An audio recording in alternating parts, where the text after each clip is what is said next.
Embalming ചെയ്തിട്ടില്ല. പ്രത്യേക ശവസംസ്കാര രീതികളൊന്നുമില്ല. എങ്കിലും 140 വർഷമായി അഴുകാതെ കിടക്കുന്ന ഒരു ശരീരം.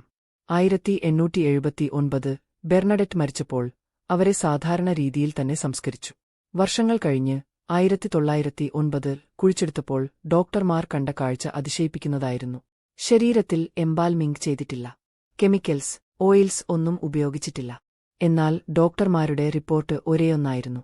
The body shows no sign of decay. 1919-ലും 1925-ലും വീണ്ടും പരിശോധന നടത്തി.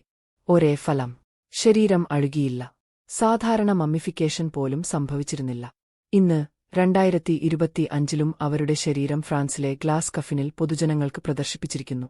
140 വർഷങ്ങൾ കഴിഞ്ഞിട്ടും മുഖഭാവം പോലും വ്യക്തമായി കാണാം.